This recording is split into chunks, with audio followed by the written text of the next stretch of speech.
solid waste in the state of Vermont, or from the state of Vermont. We're recording these meetings so that people can watch them at their leisure when they have time. We have some very experienced presenters today in the solid waste industry. But before I introduce them, let me just welcome you all and note that if you want to be part of this group and actually be emailed so that you know when the next meeting is, you can put your email into the chat, and Shannon Choquette can record that so we can make sure that she's emailing you when we have our next meetings. We do have a web page for this, which is posted as a banner on the top of our solid waste program webpage, which is vtrecycles.com is our website, and that's vtrecycles with an s.com. And the banner at the top says the Future Disposal Capacity Group meetings. And there's a web page with all the agendas there and notes and our recordings.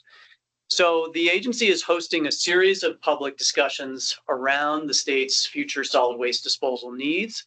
And our goal is really to hear from waste disposal experts and participants and to produce a hopefully short report for the Vermont legislature, highlighting some of the most promising opportunities for future disposal capacity and the inherent challenges. The first meeting we had Casella speak about the amount of life left and life expectancy in the New England Waste Services of Vermont landfill that's located in Coventry. And we also had John Fisher from the state of Massachusetts presenting on some of their waste challenges.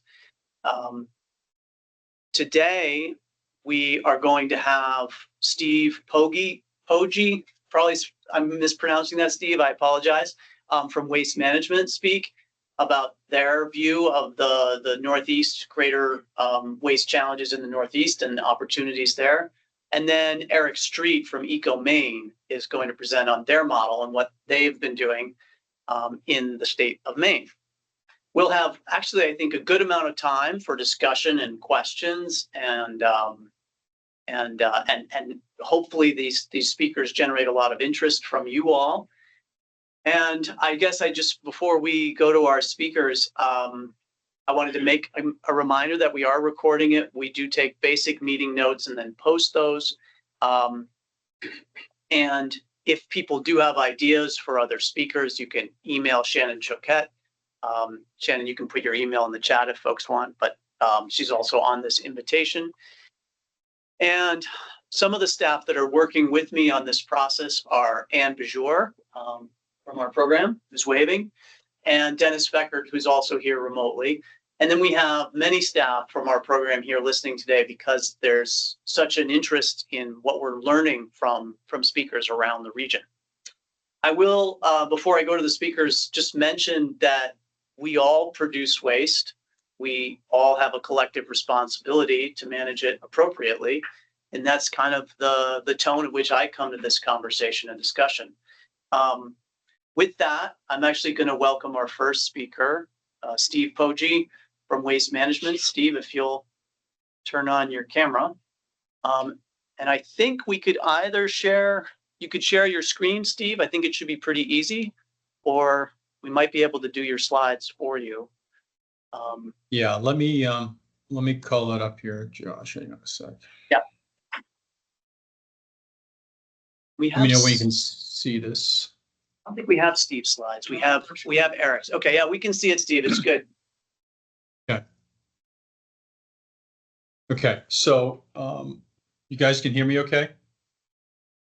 In the room, we can hear you perfect. If anyone online can't hear Steve, please unmute and tell us. Thanks, Okay. Molly. We'll get going here. Well, thanks for having us today, folks. Appreciate it. My name's Steve Poggi. I am the Area Director of Disposal Operations for Waste Management. My responsibilities cover the New England states and in New York State. I've been with the company 39 years. I've been in this business probably 45. So seen a lot of things over the years. Most of that time has been spent in the Northeast. And I want to give some folks a little bit of background on what we're seeing in New England relative to the shrinking disposal capacity. So we'll get going here. So here's a quick snapshot of things I'll be talking about today, just kind of where things are at in New England relative to capacity and where volumes are going. Overall dynamics within New England, where we're seeing waste going either within the states or being exported. A lot of that is increasing, and I'll get into that in some detail. Disposal capacity that's come offline the last few years, it's a lot more has come off than it's come on, as most everyone knows. What we're seeing for cost relative to exportation, which is kind of a growing trend in New England, primarily in the southern New England states. And I'll talk about that maybe a little bit more than folks would want to hear. But the reason I want to put that out there is that states like Massachusetts and Connecticut have struggled with this issue for some time. And you're seeing an increased trend for shipments out of state. What has caused that to occur and kind of what those costs look like. And then get into some of the, the outlook and policy decisions that, we're seeing around New England and where that's headed, along with kind of what we have for disposal capacity in New England. So I wanted to put this up. There's comes from a variety of different sources. Some of it is not up to date, so I would ask that you don't get too wrapped around the axle relative to the numbers, because I know some of them are not correct. Just checking them this morning, some of the numbers here are different. But what I want to put out there is the states at the top of the list, Vermont, New Hampshire, Maine, have generally done a good job on providing for in-state disposal capacity. And when I say that, if you look to the right column, the exported volumes are down, considering what's generated within those states and what's managed in-state. You start getting down further. Now, Rhode Island's a little bit of an exception. They've got as folks know, one major landfill, and everything pretty much goes there.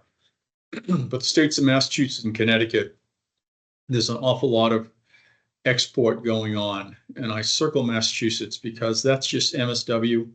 If you want to include C&D, which aren't in these numbers, that is about 1.3 million tons on top of this. So, Massachusetts' solution, if you will, to their disposal crisis has been put it on a train and send it out of the state. So Connecticut, there was a problem I guess it is getting up there a few years ago, where a large waste energy plant went down, and they were suddenly faced with a crisis and had to ship, a lot of material out of state. So, without capacity in state, most states are seeing that happen, because siting greenfield facilities is becoming more and more challenging. I think folks are hearing what's happening in states, like New Hampshire, and what's happening in the North Country of New Hampshire. That's been quite a challenge. I had a conversation this morning with a legislator that will be coming in as a co-chair for one of the committees in New Hampshire, and she wanted to know what our position was on that facility and kind of where we saw things going, at least in the state of New Hampshire. So just relative to some of the disposal dynamics, there's a fair amount of volume that's generated within New England. Last count came up to close to 12 million tons.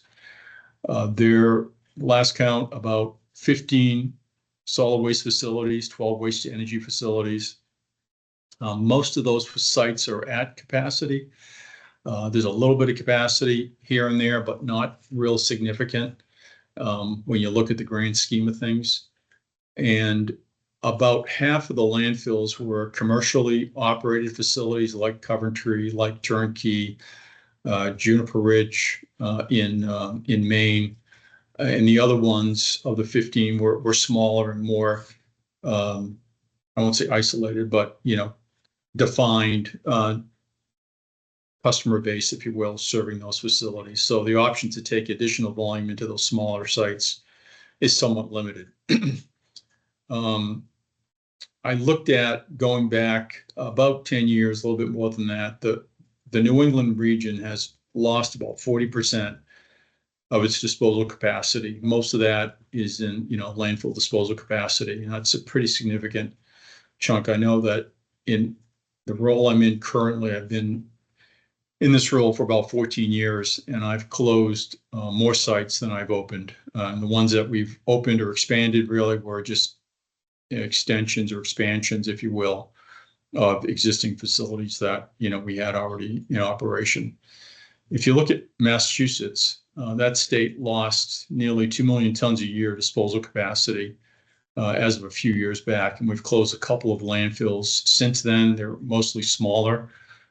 We own and operate only the 2 remaining commercial sites in that state for landfills. Fitchburg, which has a permit for about 600,000 tons per year. Middleborough is very small, about 60,000 tons a year. We recently just got a permit to expand Fitchburg. That takes us into about 2034. In Middleborough right now has site life till about 2031. The DEP, and if you heard from John Fisher, their approach to managing some of the capacity shortfall has been basically transferring. I don't necessarily see transfer as a solution to disposal capacity crisis, but that's the approach this state of Massachusetts has taken. And you'll see in a minute, I've got a slide that has the list of transfer facilities, primarily rail, that's leaving mostly Massachusetts.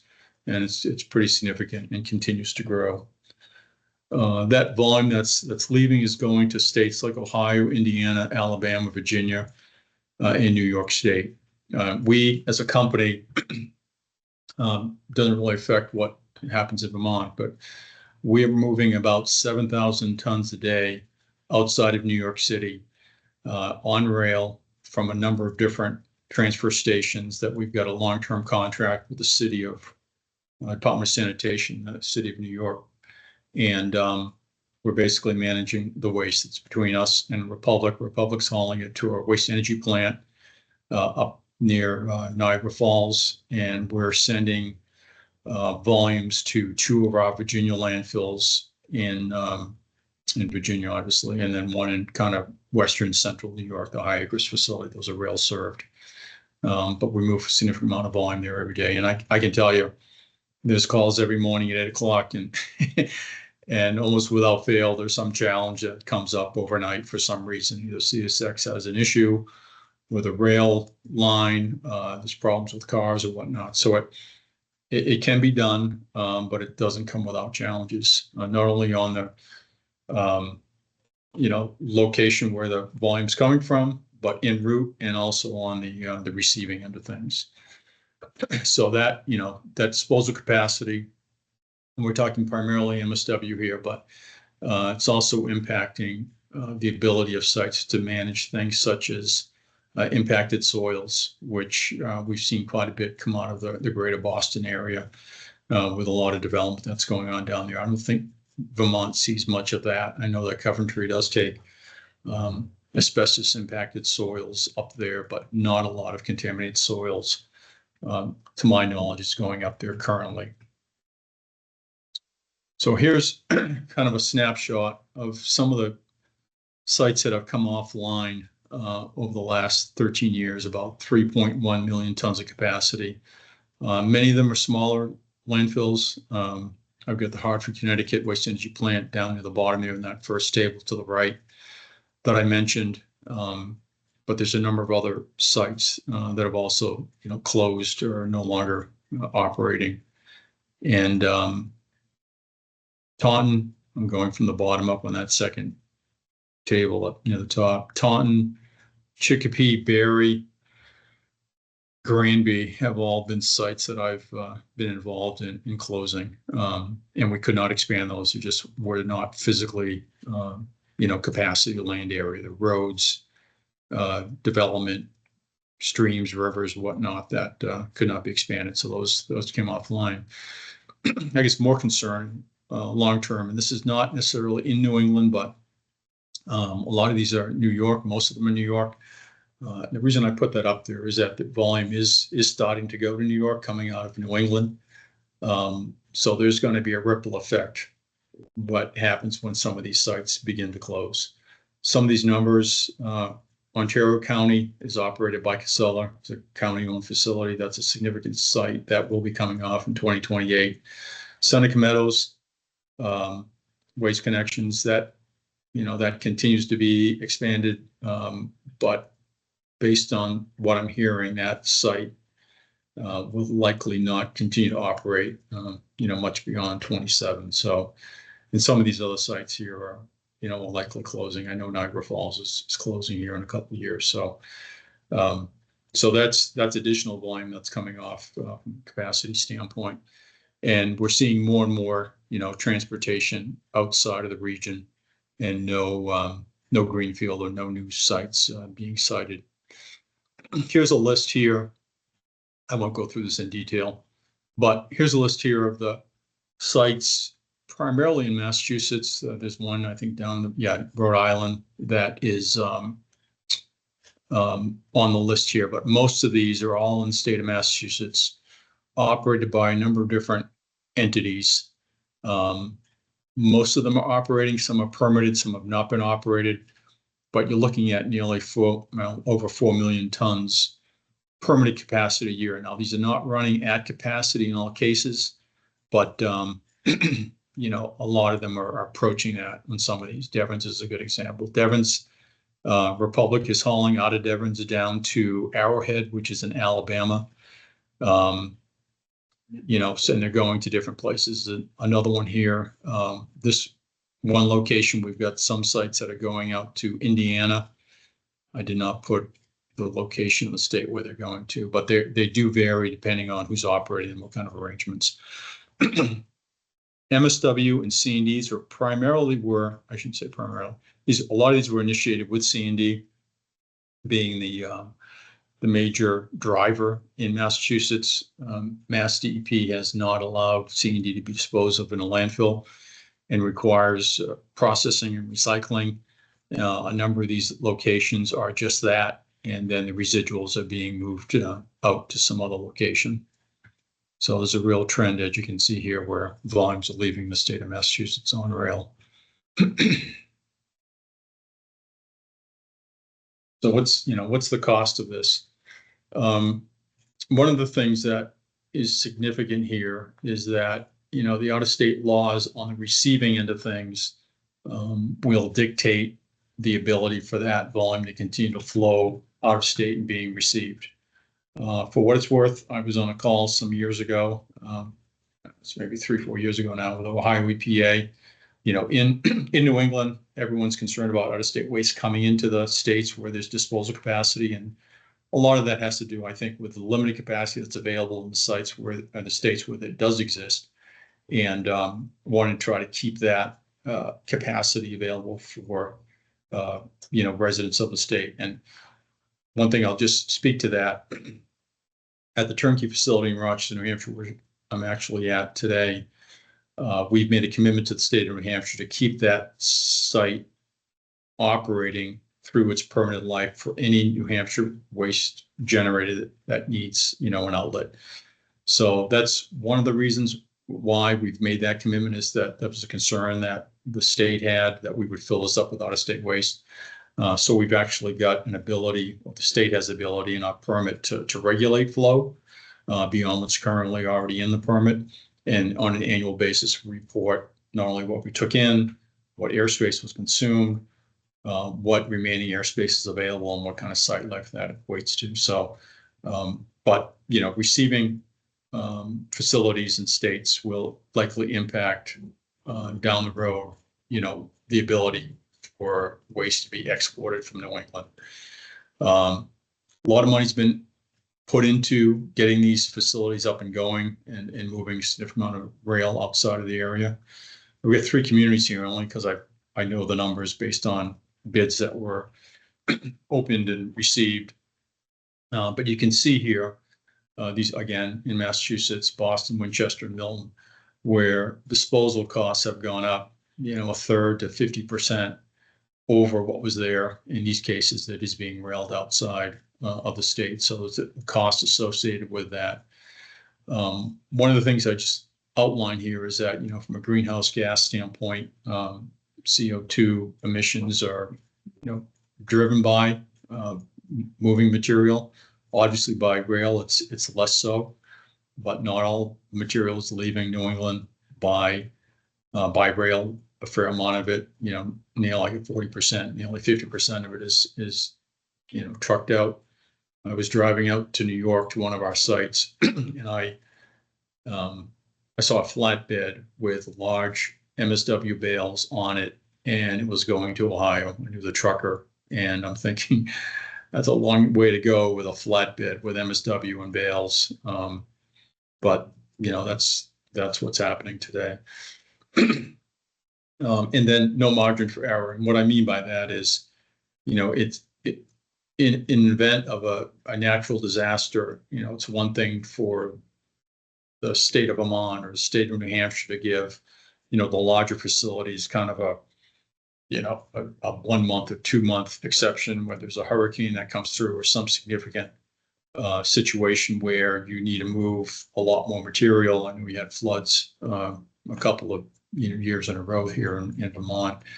And if, in the case of Casella, if they were up against a permit limit, I don't know if this happened, but I know it does happen in states. There's an ability for the agency to say, okay, you can take 50% more or 100% more for this period to relieve this problem that exists. And if you don't have that built into a rail situation, and generally you don't because you can't afford to do that, that can create some real problems if you're relying solely on rail.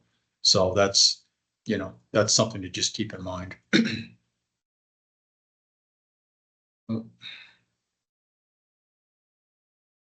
So some alternatives. I know, Josh, when we talked a little earlier here last week, I think, from my personal recommendation is I know the state of Vermont has done a great job on this, and some other states have done a good job as well, but to continue to push for waste reduction and recycling to reduce the burden on the declining disposal capacity. I don't believe it will solve the problems. It's just too much material that's being generated, but I do think it can alleviate some of the concerns and some of the pressure on the declining capacity that's out there. Next generation waste processing, pyrolysis, MSW-derived gas, and other things such as that are being rolled out. And I know in Bangor, Maine, we're involved in a project up there. 115 communities are looking at gasification, and that's getting close. But, from what we've seen on a national level is that these can be done, bench scale. When I say bench scale, 50 tons a day or, 75 tons a day, 20 tons a day. But when you're looking at, 750 tons a day of MSW and everything that comes with it, including things like recliners and plastic buckets and, just all kinds of these different things that are not the typical MSW you throw out under your sink and get picked up curbside. It's really difficult to run these operations and have them prove out economically at a commercial scale. So, hopefully they're successful. We've got a number of different things that we're trying internally as a company, nationally, but we just have not seen these things pan out yet. Next generation MRFs, our company is investing a lot of money into these higher capacity, more efficient MRFs, and they're proving out it's working well. But again, it's not able to handle, the entire waste stream. It's increasing efficiency and increasing capacity, but not taking care of the problem, in its entirety. From a waste energy standpoint, there have not been a number of, or haven't been any new waste energy plants cited over the last 30 years in the U.S. And if you look at, what's happened here is in the last 20 years, 50 plants have closed. I looked at some of the numbers, and in 1992, 188 waste energy plants in operation. We're down as a country to 65. And I think it's a great technology, and there should be more of it. The problem is, from an economic standpoint, there's cheaper alternatives out there. And even though I showed you on a slide earlier, the cost to rail it has gone up. It's still cheaper than what could be faced with developing a new waste energy facility. Those that are out there will continue to operate, I believe. And the new ones. One of the challenges that we've seen, we used to own Wheelabrator. We owned them for 20 years, and we sold them when I was operating them. But about things have changed here. But generally, 50% of the revenue that those plants receive are split between tipping fees and electric sales. And given the lower cost of natural gas, that 50% revenue stream has basically been cut in half. So you're losing about 25% of your revenue, and you've got very expensive plants to maintain and keep up and operating. So I don't see, given this track rate, those plants continuing to. I think they'll continue to operate, but not to continue to expand as a viable alternative in the future here, as long as there's something cheaper out there. So just some of the things to keep in mind when looking at policies and what to do relative to making changes. If you're looking at things such as the rail alternative, and I think it's probably something that should be considered by the states, given the pushback on developing new capacity. But things like what happened with Mira in 2018, and that was the Hartford, Connecticut waste energy plant that went down, and there was a real scramble where stuff backed up. And I think you might remember this, filled up the pit, filled up the inside of the garage inside the plant, spilled out over on the parking lot. And the state was storing MSW at a number of transfer stations, and it became a real challenge until they got caught up to it. So just something to keep in mind. That's something to be aware of. Continue to push, waste reduction goals.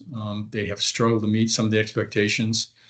From my view, and it's different for different states, and you talk to different folks, but what I've seen is about 30% is, or a third is where things have stuck from a recycling standpoint, on average around the states. Some are lower, some are higher, but getting that number to move much higher has been a real challenge. And I know from what we've seen with the investments we've made in the MRFs, we've seen that tick up in the locations and communities where we have those larger, more advanced MRFs. But again, it's been difficult to get that to move off of that 1/3 of the waste stream. The value of recyclables have not really kept up with the cost of managing these commodities. In fact, from last check, it's lower than it was about 3 years ago. So that's something that needs to be kept in mind when looking at alternatives and what cost challenges are out there. Keeping the end markets in mind, looking at how to go ahead and manage the recyclables. That's got to be something that be considered. It's one thing taking out of the waste stream, but you need to move it, and that can be a challenge going forward. So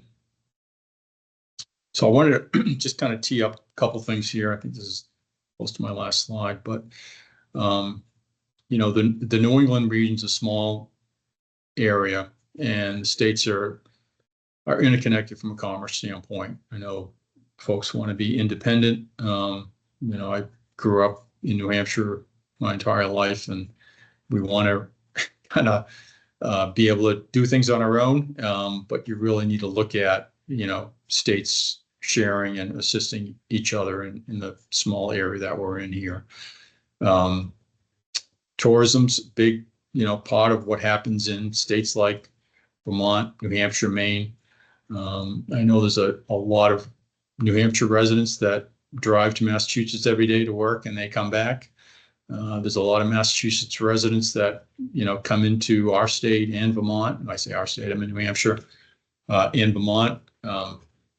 And bring a lot of commerce, a lot of money, support a lot of the tourism industry, and they generate a lot of waste. And that waste needs to be managed. So, there's things that have to be considered, on both sides of things. But I've got here four landfills that we own and operate. The Turnkey site in Rochester, New Hampshire, commercial facility. We take out of state waste. We've got site life right now permitted to 2035. We're looking at what we can do to extend that. Nothing is certain yet. We do own about 1,500 acres here. And, there's additional properties, but, we don't have anything permitted as of yet. We're running below the permitted capacity. We could fill that, but we've made it a conscious decision to stay below the 1.55 million tons a year. And there's about 100,000 tons of capacity at that site. High Acres, which is in Rochester, New York, has a fair amount of capacity permitted to 2060. We're currently handling about 550,000 tons a year of MSW by rail. Most of that comes out of New York City, as I indicated. And we've got about 200,000 tons a year of available capacity at that location. Greenbridge, which is in Northumberland, north of Saratoga County, Saratoga Springs and Saratoga County. They also take out-of-state waste from Massachusetts and Vermont. Not a lot. I think last time I checked, it was maybe 20,000 tons a year. I thought it was more than that, but I checked some numbers and it seems to be a little bit less than I expected. That site manages about 400,000 tons a year. We are pursuing a permit that will extend the site life to beyond 2050, and that's been into New York DEC, and we're responding to questions that they have on the application. So that's moving through the system, and that we expect that site to be there for some time. Fitchburg landfill, we've got capacity through 2039, and we've got about 100,000 tons of capacity at that site there. All these sites manage MSW and special waste and C&D, with the exception of Fitchburg. We don't take C&D at that location. So that's kind of a snapshot of what is available. There's other facilities. I didn't spotlight them in New England, in New York, that we have. And I thought these are maybe the most appropriate for maybe potential capacity long-term for the state of Vermont, if they were looking at where things could go, either by truck or by train. The only one on this list that has rail is High Acres in New York. So that's kind of a snapshot. And I think that's all I had. So I don't, Josh, if folks have questions, be happy to do them now, or you want to hold them till the end. Yeah, Steve, if you don't mind, if we'll hold to the end. Sure. There's so much in what you presented. I just want to express my sincere gratitude for your decades of experience and the detail. It's fascinating, and I've definitely got questions in mind myself. But if you don't mind hanging with us, that would be great. Yeah, will do. Erik, if you're able to hear us and able to share your screen, we might switch over to you.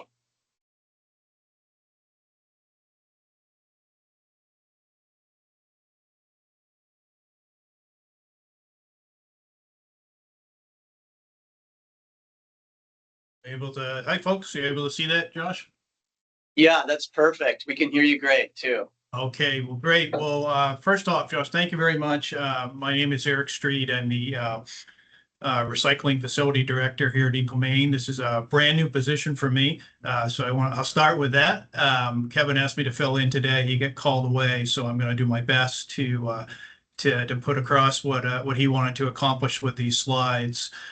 Just a little bit about me while I'm new to EcoMaine. I've been involved with EcoMaine for the past 15 years. I've just got done as a public works director in a local community. So I was able to sit on the board of directors, served in chaired various committees with EcoMaine, and then worked through the slate of officers positions, and then just finished up as chairman here back in June. So so while I'm not Kevin, I may not have some of the in-depth, some knowledge things that he has. Hopefully I can give you a little different perspective on things, and maybe a viewpoint from someone on the board or a community that's worked with EcoMaine over the years. I'll start by talk a little bit about who we are, what our regional approach is, what we do, opportunities and challenges, is as well as our vision, what we kind of see for the future. So just a little bit about EcoMaine. EcoMaine is a quasi-municipal 501c3 nonprofit organization. We have 67 members. 27 of those are owner communities, and 41 of those are contract communities. On the recycling side, we do about 35,000 tons of recycling a year, and about 200,000 tons of waste goes through the MSW, and about 6,000 tons of food waste we do. We serve as a transfer station. I'll talk a little bit about more of those. So about a third of Maine's waste recycling comes through, touches on EcoMaine. Our mission statement is gonna get rid of.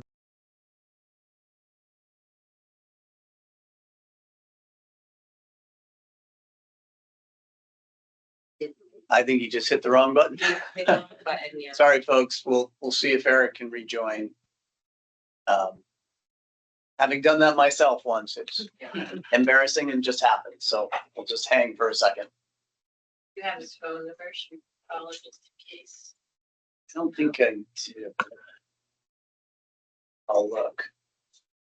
Oh, right, because it is.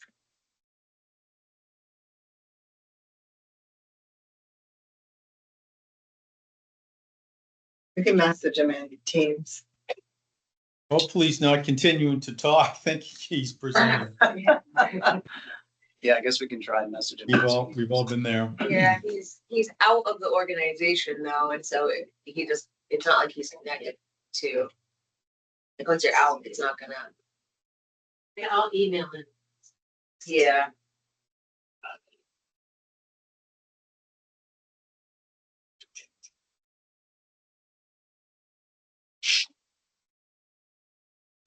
Yeah, that was a bummer.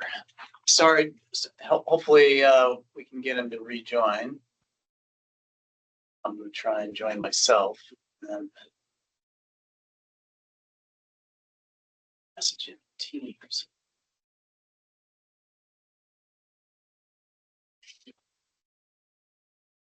I guess I can put something in the chat but he won't see it. He'll see it if he's in his Teams, I suppose. Right. Yeah, let's hope it's Teams open.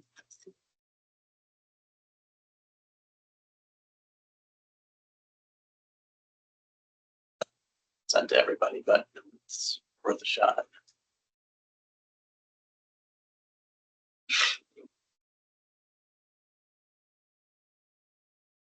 I don't know. I don't know if there's anything else we can do.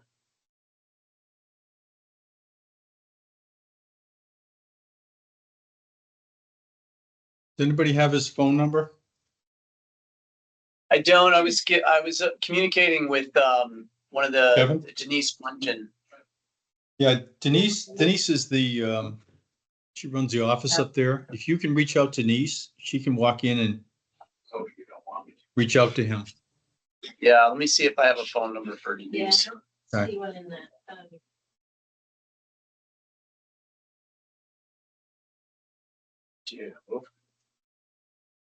Josh, we do have a phone number from her in an email. Want me to just tell it to you? I got it. Okay. I'll call her and we'll let people ask questions to Steve while I'm doing that. Hey, is this Steve? Hey. Steve, Terry from Denver, Vermont, Solid Waste. Did I hear you say that it's just makes more sense, economic sense to train, get stuff on a train and move it, relocate it, then to build a new facility for a landfill? Because I may have said that, probably did, if that's what you heard. Here's why I said that. Having seen what's happening in New Hampshire, trying to site a greenfield facility recently, having gone through the process myself, it takes years to get that completed. If you've got a host community, if Vermont DEC decides they're going to own and operate or own and contract operation of facility that would replace, a Coventry or complement it, however you want to look at it, that's going to be a challenge. I mean, looking at the regulations in Vermont, I've looked at them recently. No, I should say I haven't looked at them recently, but when I have looked at them, no offense, but I just thought to myself, it's going to be an act of Congress to get something constructed up there. Folks have come to us on Moortown landfill, and I've looked at that site personally, and it just is not the right location for a landfill in my mind to continue to operate something up there. And I think it would be a real challenge in any state, particularly in Vermont, to get a new site permitted. So with that said, I think probably your next best option, and it may not be something that is done entirely for the state, but maybe, Coventry continues to operate with a smaller waste shed, and maybe it's central or southern Vermont gets on a train and heads, to New York, or it heads to Ohio or something else. But putting all your eggs in one basket can be a challenge. So I think that's probably a direction that you might want to take a look at. Steve, thanks very much. We got Erik back. That was Great. And thank you for those comments. For folks that don't know, many people here have been around solid waste for a while, but some haven't. And the Moortown landfill was operational, I don't know, up until, I think Dennis knows, it's somewhere in the past 7 to 10 years it stopped. 2013, yeah, okay. And Waste Management owns that facility. So great. We'll go back to you, Erik. Sorry we lost you. No problem at all. You have to tell me where I left off because I kept talking there. So I don't know. Go back to the slides here, get reorganized. I think you were just talking about the number of communities you serve. You had talked about transferring some food waste, organic waste as part of your solutions. Yeah, it's just a third of Maine's waste. Managing a third of Maine's waste. Yeah, that slide with that picture was up. Okay, so you can see those then. Okay. I just wanted to make sure. All right, so you're good with my screen then? We can't see your screen right now, actually, no.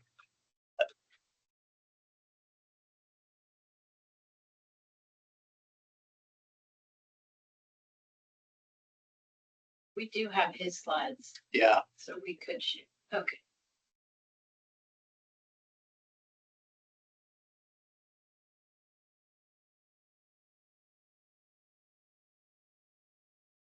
There we go. Yeah, we see it now. Okay. All right, so let me regroup here. Apologize for that. Did we get through the mission statement? I couldn't remember where'd you say we were? Right about there. Okay. Right there. Perfect. All right. As good a place as any. So I apologize for that. We'll try this again. Just a little bit about EcoMaine's mission statement. Screen here. EcoMaine provides comprehensive long-term solid waste solutions in a safe, environmentally, responsibly, economically sound manner, and is a leader in raising public awareness of sustainable waste management and strategies. So again, just a little bit about us as far as our waste hierarchy. We are big proponents of reduce, reuse, recycle, compost, waste to energy, and landfill. And we feel each one of those is very important. We put a lot of emphasis through education outreach for those first four. Again, as we understand capacity issues, it's important to try to deal with a lot of this stuff up front before we get to the point where we have to deal with it with either waste to energy or landfilling. So just important pieces to that. Can't switch slides.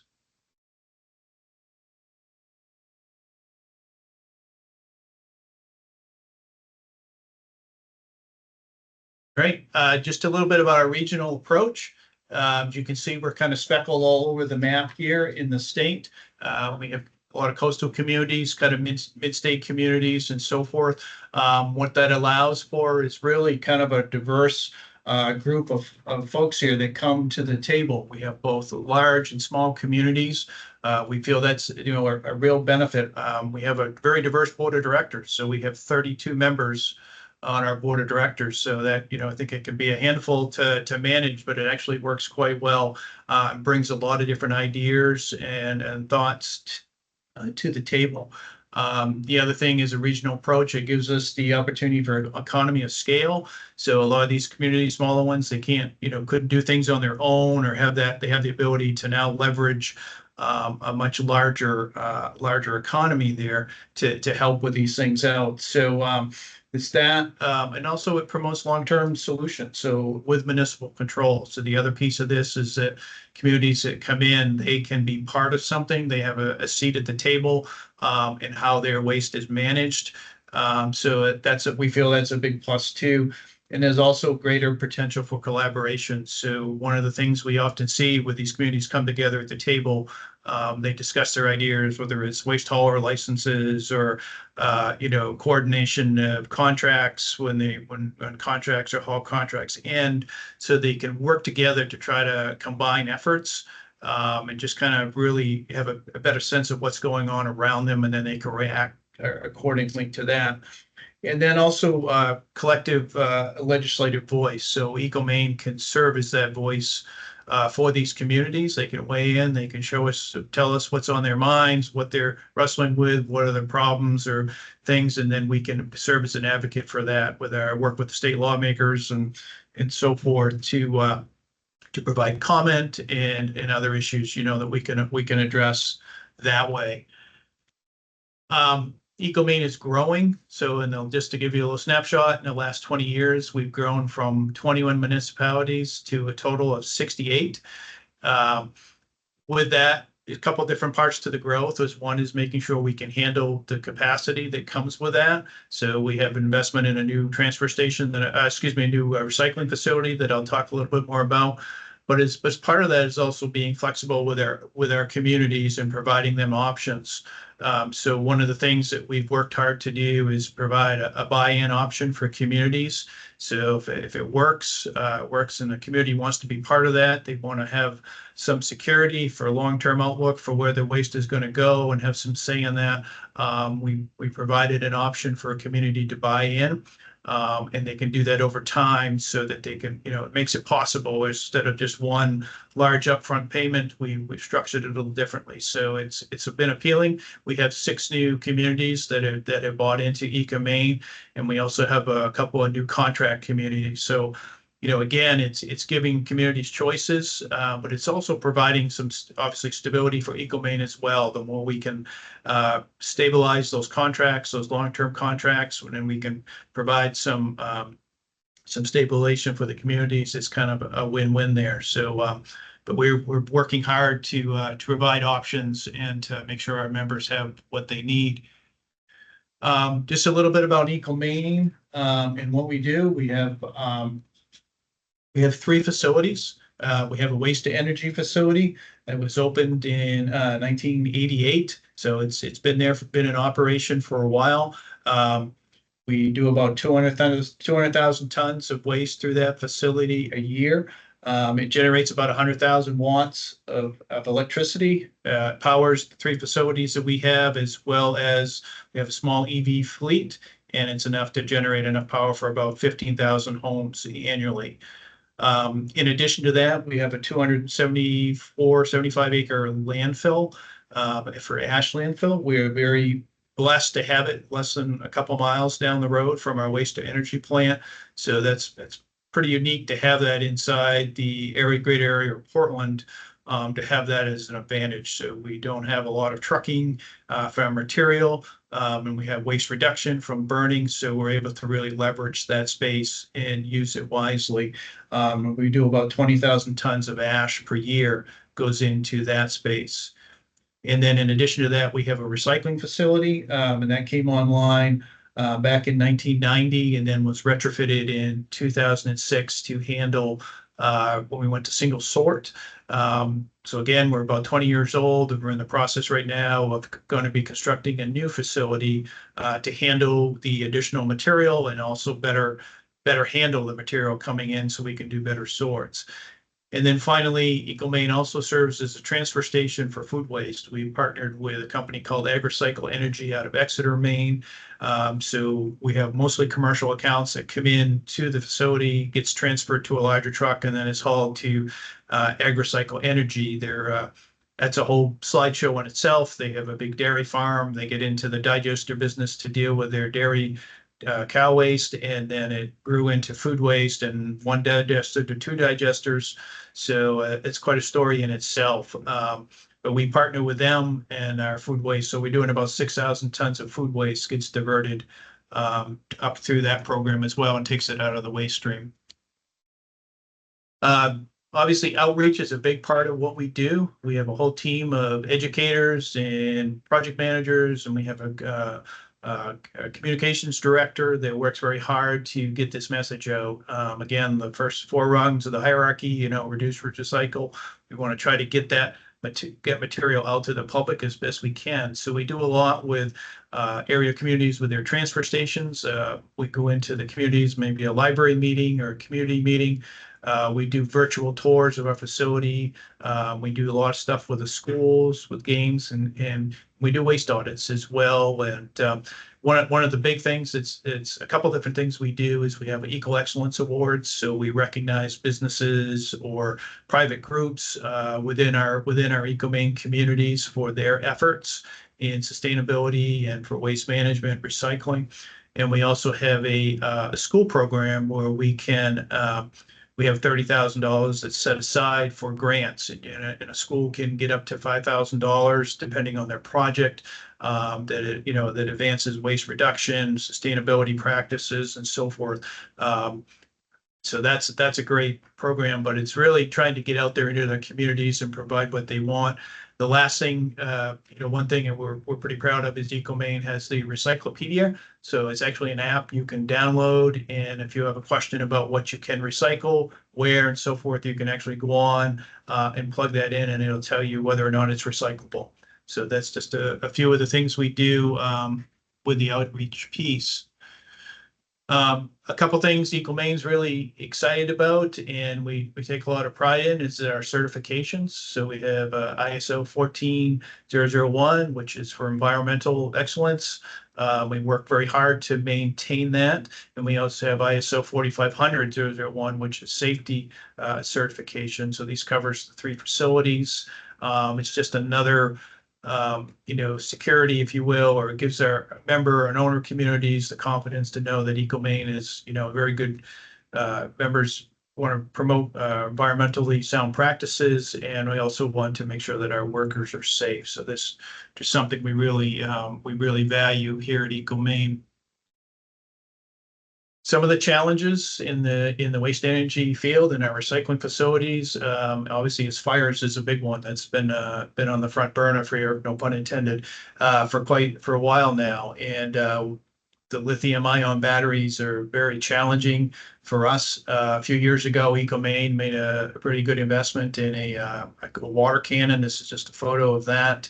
It can be operated remotely from outside. So this allows us to step in. If we ever see anything that's going on, we can jump on it very quickly. Often before the fire department even will get here. So we try to jump on these things very quick. We realized that we just could not afford to have a fire, to lose a facility, just everything that comes with that when you have to shut down, and just a huge disruption to everything. So we've made some investments in that. We also utilized temperature cameras. So we have infrared cameras that show hotspots. So these are a couple snapshots of the tipping floor, the trucks backing in. So that's just another tool that we use to help with the challenges of fires today to make sure we address those as quickly and as efficiently as we can. So we talked a little bit about a new MRF, or materials recycling facility, EcoMaine. I'm excited about this. We're in the process of building a new recycling facility that will provide us with better capacity, better quality of sorting. It's brand new technology, and it's be located in about a 50,000 square foot warehouse, which is almost directly across the street from where our waste energy facility is and where our existing MRF is located. So we're hoping to repurpose that MRF into something else. We're not quite sure yet what the old one will be used for, but we're looking forward to bringing the new one on, which will enable us to take in more material, do better sorts, and provide some additional capacity for our members so that we can continue to grow as they grow. This is just kind of a snapshot of what it could be. Again, it replaces a facility that's 20 years old. One of the big pluses for us in this is that we can build this facility offsite in the new building, and the existing system stays in operation. So there's no disruption, there's no bypass. We can just continue and then switch things over when the new one comes online. We're hopeful that this will come on in the fall of 26. Machine X is the group that's providing the system and the design. It's going to be utilized some robotics and 12 optical sorts within the process. It's about a 25 ton per hour plant, and we're going to do about 50,000 tons per year. And again, state of the art with the fires, we want to make sure we have good fire suppression. And in this facility, we've actually chosen to construct a outside or a separate shell building, if you will, for the tip floor. So if we do have any issues, we can isolate those quickly to the tip floor and not have them get into the main processing area. So we're really quite excited about that and what's to come with that. I just touched briefly. This is kind of a presentation in its own for EPR, Extended Producer Responsibility. It's a program that was adopted here in Maine in 2021, and then the laws have been formally put forward in 2024. So it's still in development. It hasn't really hit yet. We're hoping, that will take effect by 27 municipalities and so forth. If you have transfer stations, you'll be able to take care of that. And we feel this is a big we could be a really big boost for recycling. As a former public works director, I oversaw our transfer station, so I understand the challenges of what comes into our transfer station. For packaging, it's always different. A lot of confusion about what's out there, what's in the materials, what can be recycled, what can't be recycled. So we're looking forward to hopefully this new program will provide some better information about that, some clarity, and then we can hopefully get towards a new recycling materials, that they're more commonplace, readily recyclable, and kind of get everything on the same page. So we're looking forward to that program coming as well, but that's one to watch, and devil's in the details as it all unfolds. But we are excited about that. I talked a little bit about waste to energy. So we do, as I mentioned, we do have a waste to energy facility opened in 1988. 1988.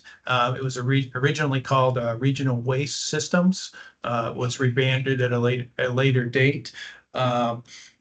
Benefits, some of the benefits that we see from waste to energy, obviously, is it allows us to leverage our landfill space better. We have about a 10-to-1 reduction in the amount of trash once it's burned, so it allows us to landfill that much more efficiently.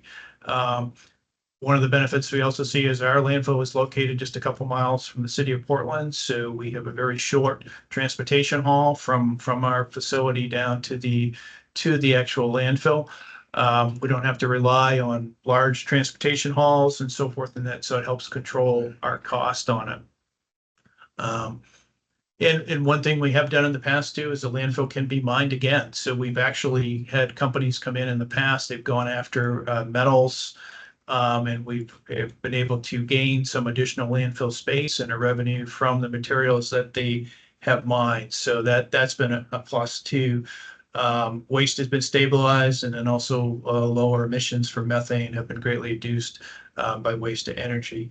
So what Kevin didn't put on was some of the challenges, and these are just kind of my perspectives or my thoughts, I guess, from a board point of view or from a public works director's point of view. And I think is securing the waste for the facility. So again, we worked hard to work with our communities so that we have consistency in our flow, and we've managed to, get some very good long-term contracts there to provide that. But that is always a concern, to balance, to have enough waste, not too much, those types of things. So there's a fine balance to keep the facility operating at its optimum place. And also growing communities. As our communities grow around us, as their tonnages increase, we're at that point where we're running at a capacity, and then, when do we expand? When do we grow? Do we grow? All those things come up. So that can be a challenge as well. And I think one of the other challenges for us is just a perception of waste energy. We're very close, right next to the highway going down. As much effort as EcoMaine puts into the facility, into its environmental controls. We've had our annual meeting right outside here in the parking lot, right next to the plant, which speaks to, just the condition of things here. And, there's no odor that's associated with this. So, we've done a lot there, but there's still just a public perception. They see a smokestack and they, sometimes think, that's the worst. So there's definitely some more outreach and a constant outreach to folks to put that positive message out there about waste energy. And then, last one from my point of view, it's an aging facility. As Steve pointed out, there haven't been new facilities for quite some time. They are more expensive. This plant, our hopes is to continue to run it as long as possible. And we make significant investments every year to make sure that it is maintained properly, running efficiently. And Kevin and this team does a great job at doing that. But at some point, we're gonna have to make that decision, will you continue with waste energy or something else? So we're always looking at ways to extend. We're always looking at new technologies.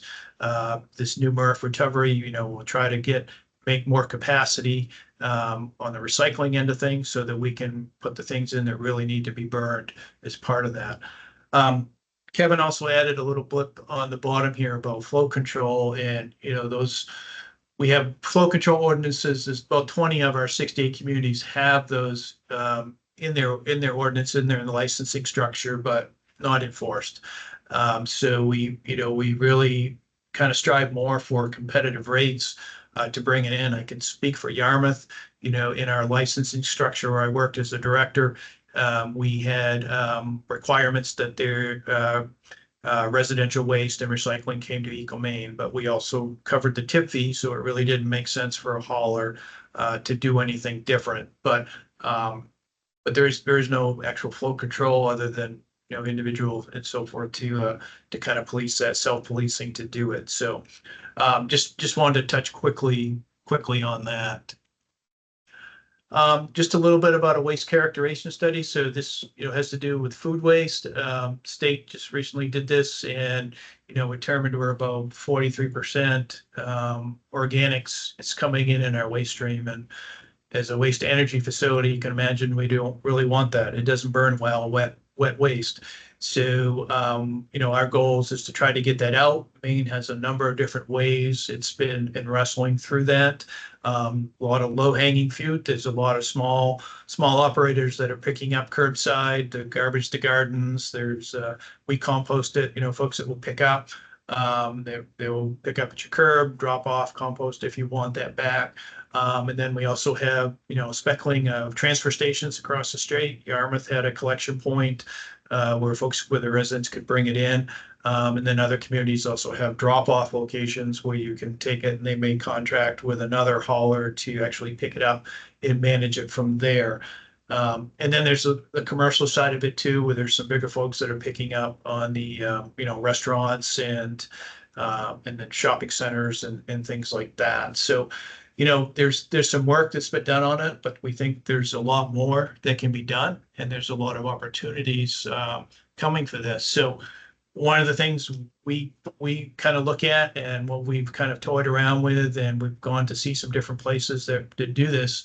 At least in Maine and Yarmouth and around the communities around us, there's been, you know, a push to go from, most of the communities had pay as you throw, and they had curbside collection where you had 2 trucks, you had four people running around doing that. So the push has been to go to automated collections, obviously for a number of reasons, for efficiency, for staffing challenges, injuries and so forth like that. But with that, we think comes opportunity. So one of the things, you know, that we've been talking about for a while and have done a little bit of an experiment with is having a co-collection stream. So, you know, we've experimented a little bit with putting, you know, you collect trash in a bag, or you put trash in one, and then you collect food waste in other, and they're commingled together in the same cart. Same thing is, you know, could be possible for single sort. You have recyclables. You know, you could possibly do returnable bottles as a separate collection in as well. Again, lots of logistics, lots of things to work through, but the idea, you know, is trying to figure out how to control these costs, because I know in our communities here in Maine and Portland and South Portland and Yarmouth, there's, you know, there's food waste is a big part of that. And there's folks that would like to see that in a collection, but it's very expensive because it becomes a third collection point. So again, we're addressing it in small pieces, but we just think there's an opportunity possibly on a larger scale to do some of these collections. Again, you have a truck that's already out there with 2 compartments. You know, you could introduce a second bag into these components to provide a second collection of these commingled streams. This photo is actually, I believe, from our trip. I was fortunate enough years ago to go to Sweden, and we visited a number of different plants. And this is one where we basically have the blue is trash and the green is food waste. And we visited some facilities that had up to 3 or 4 different sorts, 3 or 4 different color bags. They were sorted by optical sorters as they go through the line. So the technology is out there. You know, facilities, there's places that really embrace it. We did a little pilot study at EcoMaine where we actually had certain parts of routes throw in a bag of food waste, throw in a bag of returnables, just to kind of see what would happen, what it would get, you know, what was the percentage of the bags coming through intact. And it was fairly high. I don't have the numbers in front of me, but there was some good results on that. So I think there's some possibilities as we kind of think to the future and how we can better manage these resources and costs moving forward. So just some final thoughts on food waste recovery. You know, we've done a lot of progress on that. We certainly don't want to lose ground on that and keep those programs going. But we do think there's opportunities that are here too, and we need to kind of think outside the box to try to leverage some of those. We want sustainable solutions that are critical to success. Contamination, depackaging, efficient collection, all those things come into play.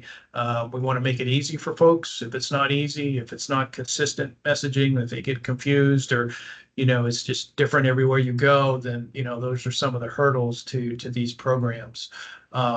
So just some, you know, those are some of the barriers with the food waste, but we think there's opportunities as well. And then Kevin had put a resource, obviously, for SWANA is a great resource to check out for some of these programs. And then, so just in summary, you know, our growth, our growth or an economy of scale will allow us to meet and exceed our mission. We continue to focus on the waste hierarchy and execute it. We're focused on safety, focused on improving environmental impacts. We want to grow recycling. We want to grow organics recovery, including food waste. And we want to grow outreach and education, and obviously remain competitive and sustainable. So it's a lot of information. I went through it quickly. Again, Kevin put this together. I came in kind of at the 3rd hour here, so I hope I did it justice. My contact information's here. I'm happy to answer or try to answer any questions, and I'll turn it back over to Josh. So thank you. Erik, thanks so much. That was impressive. I have questions for both Steve and And Eric, but I want to make sure I give time to others. Let's see, anyone in the room have a question for either presenter? And then I'll go to people online.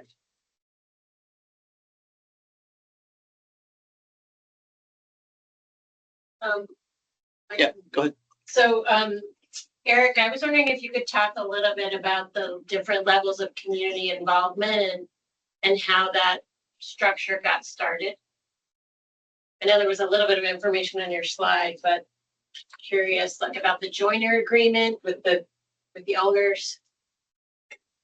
Yeah, so I probably won't do this justice. Kevin would have a lot more details on this as well. So I'll try to recall from our discussions at the board level. But you know, again, this really came about as we look at EcoMaine, we look at the the expenses of our operation and so forth, and we want to kind of share that. And the more we can push that out, we can share those costs amongst the communities. It's more stabilized for communities, and it allows just for a better cost structure overall. So we spent quite a bit of time trying to figure out how to do that. And Kevin could talk a little bit more about the details. I apologize as far as how that was set up. I know it deals with their tonnage, their 5-year rolling average.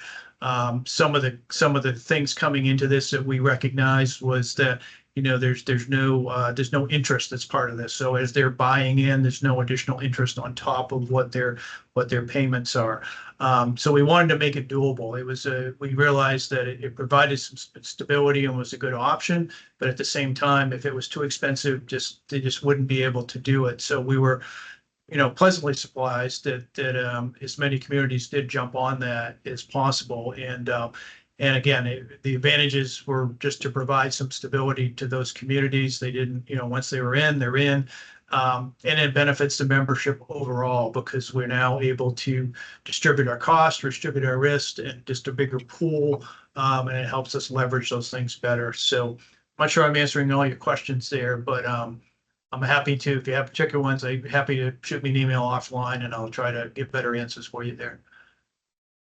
That's great. Thanks. I think it was helpful, Eric. I mean, what's coming out to me over and over is, and this is a theme that I feel like is always around waste, which is, I often talk about some of the biggest challenges we have is apathy, just people, not really caring where their waste goes or sometimes what happens with it. And so this actually got to Steve's presentation as well with, when there's a sense of urgency, then things happen. And I can only assume that somewhere in your history, your formation is led by some sense of urgency, finding a place for waste to go.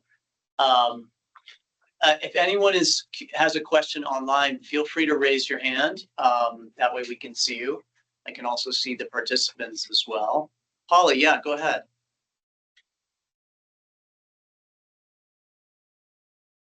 Yeah, it took me a moment. Thank you so much, Eric. I really appreciated your presentation. Very interesting. Can you tell me a little bit, your waste to energy facility in Portland, do you know what temperatures that burns at? I do not know that off the top of my head. I know it's hot, and I know we worked with they've done like for prescription drug disposal and so forth. So there's certain thresholds for that. I do not have that number off the top of my head. I apologize. I guess then I'm just going to follow up. Then do you have do you do a monitoring and air quality monitoring right near that stack? And do you know, is it fully combusting? As you say, it's doing pharmaceuticals, but other chemicals like, well, PFAS is what I'm thinking about. Yeah. And I wish I had Ann here. She's our environmental coordinator and it does all this. They do monitoring at the stack. I know there's a considerable amount of testing and parameters that we do to meet air quality emission standards. I'll back up a little bit on the prescription drug. I know we have done that in the past. I don't believe it's an ongoing thing, but we've worked with the state when they've had drug collections and so forth to do that. So it's just kind of a, to say that, yes, we burn hot and enough to do that. As it relates to the PFAS, I'm not exactly sure. Again, but coming in new here, so there's some pieces here that I'm gonna have to step back from. But I know that is a concern moving forward. I work at the Yarmouth as a transfer station, wastewater, we have sludge and so forth. So that's another piece of this whole thing that, I know we've talked to, the Portland Water District has interest in this obviously as well. So that's something that's a big discussion here in Maine, when we've had all the PFAS contamination issues around the state and these farms that were part of these, applications from wastewater sludge over the years.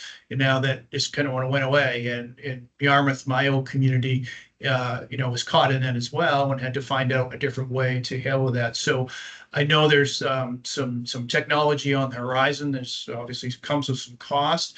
I think it's going to have to be a statewide issue to address it. I don't think any one facility is going to come up with the capital and come up with the expense to really handle that.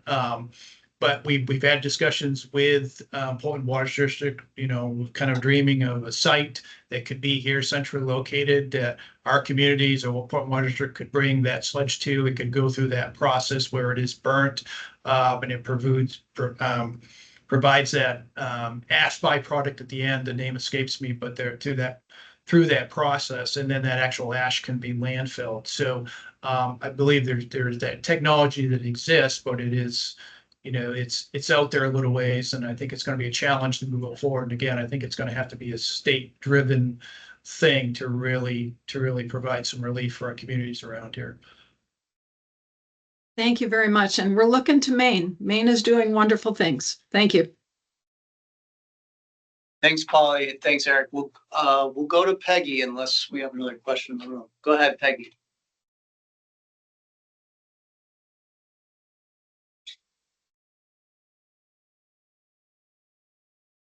Peggy, you're on mute. Sorry. I'm sorry. Yeah. Can you hear me now? Yes. Yep. Sorry about that. I just find this model, the nonprofit, really exciting, and I have way more questions than I am even going to begin to ask right now. So I do appreciate the offer to have us get in touch with you, to follow up with some of our questions. I guess that what I then we'll turn to is my question, where you were talking about your EPR, product packaging and design and improvements in all the ways that our waste streams can be reduced by addressing that really important question. And I'm wondering if you have been working with your legislature as well, or is this just a completely independent effort on your part, to do what you can to become more sustainable as you reduce your product and packaging design? Yeah, so the EPR was through the state. We certainly provided testimony and and we're advocate for the program. But that was a statewide effort through the Maine Department of Environmental Protection, to do that. So I believe there's 6 other states that have since followed suit with it. It's kind of a European model that it's worked in other countries. So, but it is fairly new, and I think we have versions of that now with our universal waste. We have those programs of paint care, things like that, where the manufacturer is responsible. This is the first time that it's been kind of put into a program where there's actually revenue that comes back. So in my former life as a director, running a transfer station, obviously those costs are there. Even for paint care, even for universal waste, computers, TVs, we still handle those, and we chose not to charge for those. So we handled them on our own just to kind of keep costs down for our residents in the community. So you still have the upkeep at the transfer station, you still have to package them, you still have to do those things, but EPR kind of is a new step in that, where it's actually providing revenue back to those communities for handling that material, for packaging. And packaging is pretty broad when you think about packaging. It could be the glass, it could be the paper, it could be the plastics, it could be a whole host of things. And again, the other side effect of that program is also to try to, I think, to try to incentivize some consistency in the packaging world, because there's so many different types of packaging out there. We would see things come into our transfer station that says recyclable right on it, but it's only in a certain state. Or if you dismantle it and pull out this component, then you can recycle it. So a lot of confusion from the residents coming into the facility. So I think if we can, we're hopeful that this program, when it gets up and going, and it's got some hurdles to get up and going, that will really kind of bring attention to that and allow us to address some of those things. So hopefully it can bring some of the larger packaging folks and brand owners to the table and say, hopefully we can consistently, make one type of packaging envelope that we can use across the board instead of having 4 or 5 different types of envelopes. So I think we're excited about it at EcoMaine. We're trying to Maine, we have a lot of small communities that struggle with their recycling programs. They just don't have the resources to do it. So we're hoping that will help to bring these on. We're hoping to leverage these fees coming in. So we're telling, even on EcoMaine's cost and things, we don't want to leave money on the table here. So if we're going to get reimbursed for these things, we want to show our true costs to what it is to manage these recycling programs. And we've had communities that have actually walked away from recycling because it's just been too expensive. So, we're hopeful that this program will kind of spur that on and get those folks re-engaged in the recycling programs and hopefully provide some financial relief to get those back up and going so they can be sustainable. That's great. I really appreciate all of your efforts. And I really appreciated your comment about how your system has allowed consumers, we always hear how it's up to the consumer to reduce our waste stream. And I really do believe that people want to try to do that, especially when they know where their trash is going and feel like they're part of the planning process. So I really want to thank you very much for your presentation. Great. Thank you. I have a question for Steve. You have a question, Steve? Got a couple Yeah, of go ahead. small ones. Go ahead. Yep. Eric, just one, does your waste energy facility, do they take in tires there? We do. Okay. And then 2, does EcoMaine contract out any of the work, or does EcoMaine do the waste collection, run the transfer station, run the waste energy facility, run the landfill? Yep. So they run the waste energy facility, transfer station. We don't do any transportation, so we don't provide any of the collection services or anything like that. So we're basically, you just contract with us to bring your material in, waste recycling. But they also take, there's this larger metal things and so forth. I know Yarmouth, we can bring them bulky waste, couches, mattresses, furniture, those types of things as well. But they don't provide any of the collection services. That said, we do work with our communities. So if we can be a resource for them on a collection, we can help coordinate collections between 2 or 3 communities. It's been tried. It's never really been successful. There's other political issues between the communities that usually get in the way. But there is an opportunity there. Hopefully, at some point we can take advantage of that economy of scale and leverage that. So yeah, hopefully that answers your question. What we actually do for services. Yep. Yes, thank you. Yeah, Jim. There's somebody else with their hand up. I think that's still Peggy. Oh, okay. Yep. Steve, I kind of 2 questions. One is, I saw in one of your tables that New York is exporting a fair amount of waste, but also heard that New York is importing a fair amount of waste. And I want to kind of understand why. I imagine it's geography for one. And my next question after that is, if Vermont is looking at, so I agree that it's going to be very difficult to site a new landfill in Vermont. Waste to energy is probably even more difficult, but worth the conversation for sure. I will say also that the Swimmies the solid waste management entities in Vermont under, we have organized a lot in the last 20 years and passed a lot of EPR laws, are helped or been involved in that, initiated it at least, and been involved in that. And we don't, I don't see the future as being completely solved by that. And also looking at EPR for, we can do more for sure, but EPR for packaging, Vermont is just a little different with how we operate than Maine in terms of the municipalities. And so I look at EcoMaine as kind of like another, like a big swimmy, like CSWD, but also provides services to municipalities because they're responsible for their trash and recycling, whereas we are in Vermont certainly responsible for trash and recycling. We have put that on the consumer, and most municipalities don't provide the service. It's a subscription-based service. So it's a very different model than some of the other states around us. But back to my question, Steve, I got that question about the net New York situation. And then also,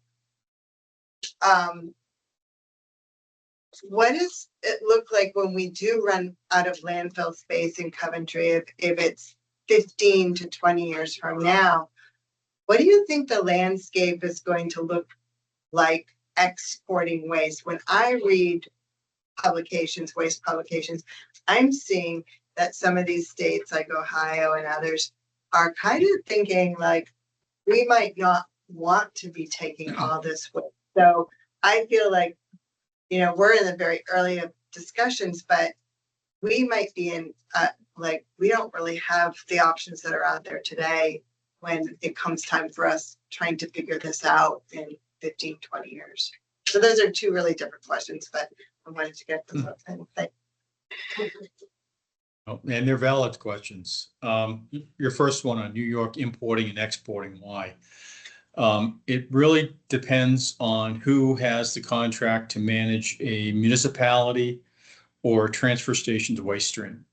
For example, out of the city, and New York is unique. Obviously, you've got, the 5 boroughs that generate a lot of waste, more population than, states around it, don't have the land mass, can't site a waste energy plant, but they contract out to folks like us, like Republic, and they want a 20-year solution for their waste stream.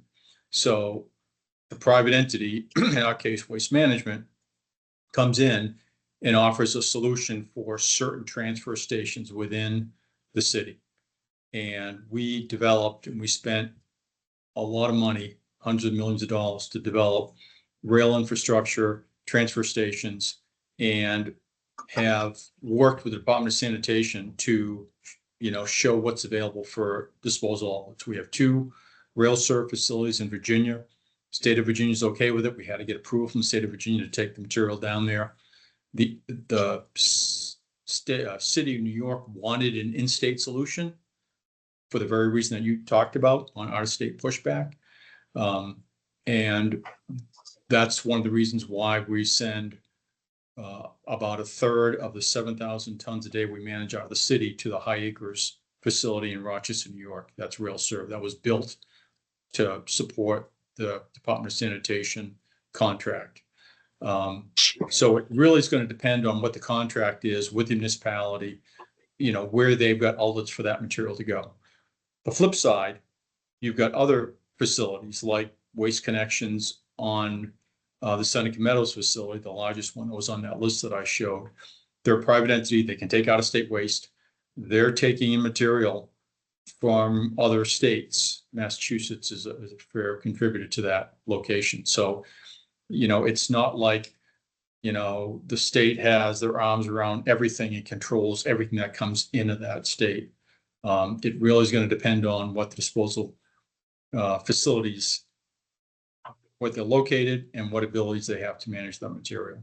So it's going to fluctuate. The state of Maine is a good example. right? I mean, you've got a large landfill up there. The state purchased, you know, an old paper mill landfill, went up to bid. Contractors and they're operating it. They're managing it, and they're not, I think, doing it exactly the way that the EP envisioned it to be operated. So there's been some challenges at that location. They thought they were going to control the very concerns that we're talking about here today. And yet they're still getting out of state waste into that facility. So it's, you know, it's an ongoing challenge, if you will. If you think you're going to control everything, the market dynamics are going to really dictate, you know, what's going to go where. Your other question on the out of states or states not wanting waste to come in. I think that's going to be a growing concern. I do know, I don't know if I mentioned this, I might have started that. I think I mentioned this to you, Josh, when I was talking to you. I was on a call with Ohio EPA a few years back, and there were a number of private entities and regulators on this call. And the guy from the Ohio EPA, and they were getting a lot of volume from the East Coast, said, if you can get it here, we would love to have your waste, quote unquote. This guy is with the EPA in the state of Ohio, and I was a little taken back by that comment, because that's not what you hear from regulators. It's maybe what you hear from a private entity who's looking to try to get volume into his facility. But this guy was a regulator, basically, you know, was not controlling, but dictating, you know, what was happening in that state. And they don't have a problem. Now, I say that, but there are municipalities where these facilities are located, and, you know, they're not all operated at the highest level of environmental standards, put it like that, okay? They're taking a lot of C&D that's coming from the East Coast. There's a lot of sheetrock in those waste streams, a lot of C&Ds going there. The H2S odors are, you know, pretty significant, and obviously they're going to get a lot of pushback from the community. So even though the regulators may want that material, be okay with that coming in, you're going to get continuing growing concern from, I believe, municipalities. And that's why I think it's important, and Eric spoke to this, and we do this wherever we can, is to work with the local communities, identify their concerns, anything that they have as issues, you need to address it up front. If you don't, you're not going to be in that community for very long. So I think your concern's real. I'm not saying, you know, Vermont puts every ton on a train and sends it out to Ohio, but I think that's an option that needs to be looked at from a long-term standpoint. Steve and Eric, I can't thank you enough. I think I just want to be cognizant of time. I've kept you both 5 minutes over, and this has been really, I have so many questions, but I can't get them in. So I'm going to have to sort of hit pause. Any last questions in the room? Jen, you've had a lot certainly packed in there. Anybody else online? One last question.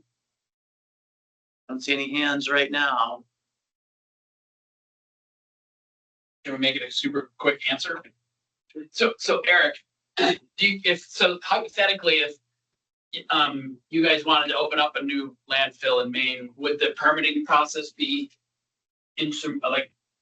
cause an insurmountable hurdle and make it just sort of impossible to do? Well, a little outside of my wheelhouse of what that would entail, but I could tell you just from EcoMaine's, you know, it's very expensive, number one. I know we've been working on a permitting for just an expansion of within our existing landfill to permit a new cell. And I want to say it was like a couple $1 million just in permitting costs to get that ready to go. So, you know, I think there's definitely challenges with that. And I think Steve hit it too, you know, it's pushback from communities, whether they want these expansions. It's a challenge all the way around. I think you're going to have the same thing with, you know, waste energy. So obviously they're not flooding the state with waste energy facilities. We went to Sweden a few years ago, and totally different environment. They're everywhere over there, and they just embrace them. They embrace the technology. They embrace the methane gas that comes off of them. They're running their transportation fleets off of it. I mean, so it's just a totally different model, but there's definitely some challenges here, and we've wrestled with that as well. As, you know, if something were to happen to this facility today, would it be rebuilt? And in likelihood, it probably wouldn't, just because of the cost. And I think the challenges of getting buy-in to do it, as much as as much as we like it and we think it's a, a good option to have, and it's one step above landfilling, but landfilling is also needed for those things that you can't put in. So yeah, I don't know. It would be a challenge. I think there, I wouldn't say it's undoable, but it's definitely would be a challenge. Probably the landfill has a better chance than waste energy, to be honest with you. But again, both would be very expensive and something we're going to have to wrestle through with for the years. Thank you.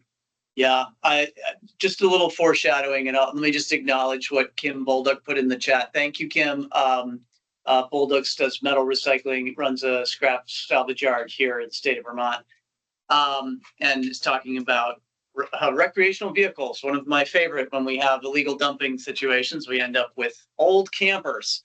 One of my banes of my existence. But in any case, they pose a challenge. I think for folks listening in, what you heard today is some of the challenges for disposal, but also some of the promising areas with extended producer responsibility. Should we ever explore that for recreational vehicles? Maybe, we'll see. I'm kind of joking, but there's always this discussion about producers make products that then become waste, and how do we bring them into a conversation before it becomes a waste and before it becomes even a product, ideally. That's not really what we're exploring here today, though. So I want to thank both of you very much, Steve and Eric, and give a little foreshadowing. We kind of touched on this in both of your last responses to questions. The next meeting we are scheduling for October 22nd, and we're going to send out the invitation probably this week. We're just firming up speakers. It will be in the afternoon or early evening, 5:30 p.m. We have Peggy and Polly here who will be speaking briefly, along with members from DUMP. And we've invited 2 host communities of landfills from the past, Moortown representative, and we're hoping for a representative from Coventry, where the single landfill we have operating right now is located. But really the idea of what Steve was kind of hitting on, what makes good community relations, and what is it like being a host community, and what can be done better with those relations and with that facility, whether it's incineration, which Eric, thank you for touching on that today, waste to energy, and how you offer up tours with your community and stand right next to it in the parking lot. I like that. Because we're going to need to find some solutions for sure. And there's no question waste has to go somewhere. With that, I'm going to let our speakers go because we're over time by about 10 minutes. Steve, Eric, thank you again very, very much. We also are open for more ideas from the participants here. If you have thoughts on speakers, please feel free to let us know. Yeah, Polly, I'll go to you since you have your hand up. Yeah, just quickly, have you touched base with, I've been reading a lot about, I think it's called Clean Harbors incineration systems, and they seem to have they seem to be doing a very good job of burning at really high temperatures to reduce the airborne contamination. It might be really interesting to hear from a representative. Okay, well, yeah, we'll look into that. I'm definitely aware of that company. They handle a lot of Vermont's household hazardous waste for us. Steve, you probably have some thoughts. Go ahead. Yeah, just on that topic, the material that they're combusting, they've got a facility out in Utah that has shown promising results in destruction of PFAS, very high temperatures. It's out literally in the middle of nowhere. And that's great. But again, you got to get material there. Trying to site one of those facilities anywhere in the Northeast, just I tell you, will not happen based on my experience. So I think that the technology may be there, but gets to the public acceptance of that criteria. And just on PFAS real quick, because I know PFAS is an issue on leachate. I'll just take 1 minute if I can, Josh, to talk about it. Sure. Yep. Go ahead.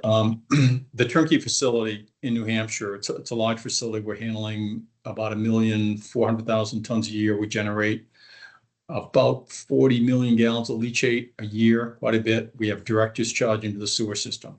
We have pre-treatment there, physical, chemical, biological treatment. It includes reverse osmosis.